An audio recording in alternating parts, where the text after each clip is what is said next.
So you've just finished crying and you want to know how you can feel better.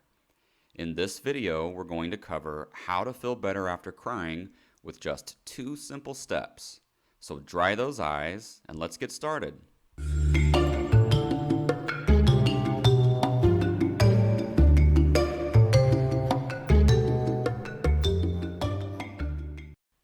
Life can be challenging at times.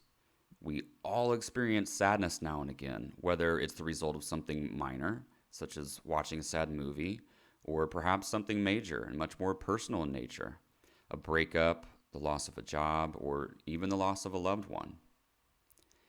Feeling sad is no fun, although sometimes one can feel better after a good cry, as the saying goes.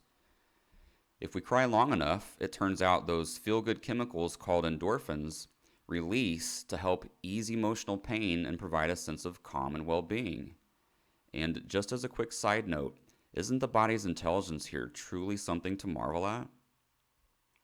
So you've already cried, there's mascara everywhere, at least in some cases, and you're ready to feel better. So how do we go about doing exactly that? The first step to feeling better after crying is to let go. Let go of the sadness that you're feeling inside. Now, this may sound to some as though I'm stating the obvious, and yet, if you begin to monitor your thoughts, observe how often you repeat the same thoughts over and over again in your mind, which are creating and causing your sadness. So let go of the upset feeling inside. We're not talking about denial or denying whatever event is at hand. If there's an action which needs to occur on your part related to that which has caused you sadness, then certainly take that action when the moment is appropriate. But instead, what we're talking about here is a reevaluation of our mental process in this instance. It does not serve you to punish yourself with negative feelings, whether they be sadness, anger, anxiety, or any of their ilk. So when sadness surfaces within, acknowledge that it's there, and then let go of that icky feeling. Number 2, take care of yourself by exercising self-love.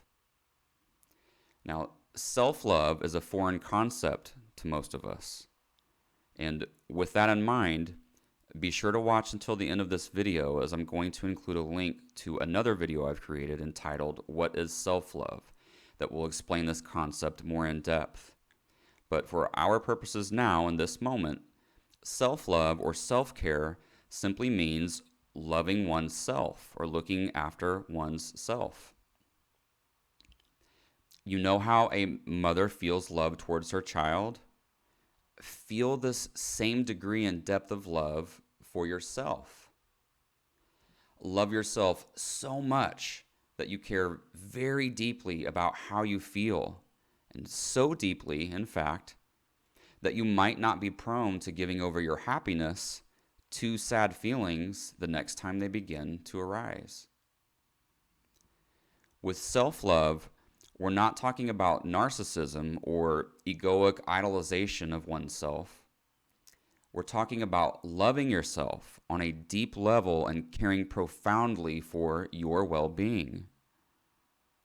We're talking about looking out for yourself and your internal state, not unlike a mother would protect and care for her child.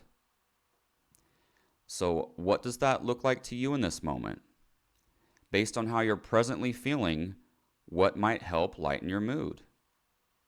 Don't be afraid to check in with yourself and ask. Perhaps soaking in a warm bath might help you feel better. Sometimes a simple nap can make us feel as though someone has pushed our reset button. A funny movie that always makes you laugh can do wonders. And don't hesitate to indulge in a little treat to help boost your mood. A warm cup of tea or even a vanilla ice cream cone might be just what the doctor ordered to turn that frown upside down. Whatever is troubling you, know that this too shall pass. Let go, love yourself, and you'll likely start feeling better in no time. Please like, share, subscribe, and comment below. And make sure you watch my next video coming up about self-love.